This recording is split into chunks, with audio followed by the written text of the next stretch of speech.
Je retiendrai en premier lieu d'abord la poursuite des programmes d'investissement au niveau d'une communauté d'agglomération ou d'une ville, d'une commune. On est dans la continuité des investissements. Donc il y avait deux investissements majeurs sur lesquels on est dans une continuité, qui sont le programme des rocades. Le programme des rocades qui avance au rythme, j'allais dire, du financeur principal. Vous savez que c'est le département et que le département s'engage à hauteur de 80% sur les rocades et donc l'agglomération à hauteur de 20%. Deuxième investissement majeur sur la zone d'activité de Sénor, c'est la restructuration de cette zone d'activité. Là aussi, les investissements ont débuté. C'est un programme d'investissement qui nous emmène jusqu'à la fin de l'année 2011. Et là, nous sommes sur des investissements majeurs décidés précédemment. D'autres investissements, d'ailleurs, eux aussi décidés précédemment, mais qui vont rentrer dans une phase relativement importante, sont d'une part Interexpo et d'autre part le pôle multimodal. Sur Interexpo, comme vous le savez, c'est un outil économique relativement fort pour l'agglomération, pour le département plus largement. C'est un outil économique qui doit nous permettre l'accueil de congrès, bien sûr toujours la fonction foire, exposition et la fonction événementielle, où là nous pourrons accueillir dans la construction nouvelle d'un hall d'idées pour l'instant toute manifestation sportive ou des manifestations culturelles, voire des manifestations économiques. Pour ce qui est du pôle multimodal, bon, là aussi, on est sur un investissement majeur de cette mandature.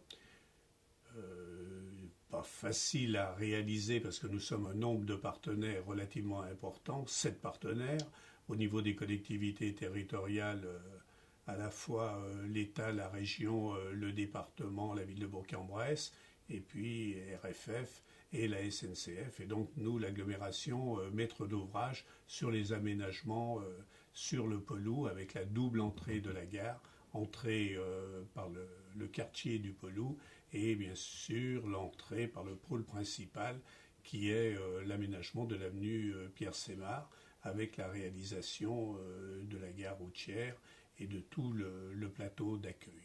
La SNCF elle-même étant maître d'ouvrage sur la partie interne à la gare. Au niveau, tout à l'heure j'ai parlé de la restructuration de Sénor, les zones d'activité sont toujours des investissements relativement importants. Il nous faut veiller à l'accueil des entreprises sur notre territoire. La dernière zone qui est en partie réalisée est la zone dite de Nord-Élan-Viria, la zone de la Cambuse.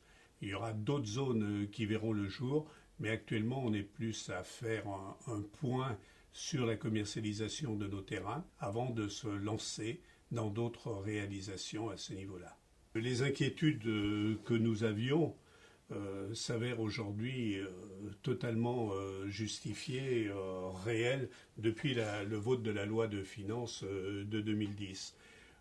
Nous avions fait remarquer que les communautés d'agglomération et les communautés de communes, mais surtout les communautés d'agglomération à taxe professionnelle unique, perdaient de leur autonomie financière.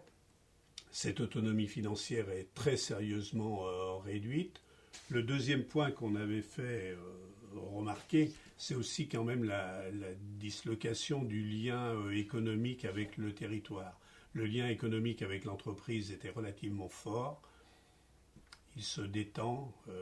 Bon, on aura toujours intérêt, bien sûr, à accueillir des entreprises, à fournir de l'emploi sur notre territoire, mais le lien qui nous liait à l'entreprise et à des réalisations pour nos entreprises se distend fortement. D'autre part, ce qu'on peut remarquer avec cette réforme, c'est qu'elle casse complètement la dynamique de nos recettes fiscales. Depuis des années, nous avions des recettes fiscales en augmentation de l'ordre de 4-5% et des dépenses de fonctionnement qui évoluaient du même type. Aujourd'hui, nous avons, disons, des dépenses qui vont continuer à augmenter à ce rythme-là. Nous avons fait un certain nombre de transferts qui sont des transferts sur des secteurs à fort développement, donc avec des charges de fonctionnement qui vont s'accroître. Je pense au tourisme, je pense à l'enseignement artistique, je pense à tout ce qui touche autour de la natation. Des dépenses qui évoluent fortement, mais aussi de la part de nos engagements. Carré d'eau, on sait que c'est un investissement qui représente des charges de fonctionnement lourdes et qui vont augmenter encore régulièrement. Et que là, on ne peut pas stopper ce type de dépenses de fonctionnement. Donc si on a vraiment cette différence entre nos recettes fiscales complètement figées et au contraire des dépenses qui continuent, elles, à augmenter, et on ne sait faire autrement que cette augmentation, on peut être inquiet sur comment maintenir la capacité d'autofinancement, comment financer nos investissements. On savait que notre agglomération devrait s'endetter. On est une agglomération jeune, une collectivité jeune qui était jusqu'à présent relativement peu endettée.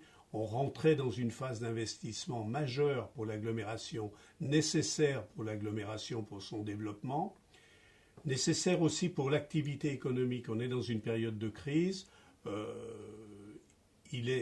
Période de crise ou période de forte mutation, mais il est nécessaire que les collectivités territoriales soutiennent totalement l'activité économique. Et ce soutien passe par des investissements forts, comme nous l'avions projeté pour les années à venir.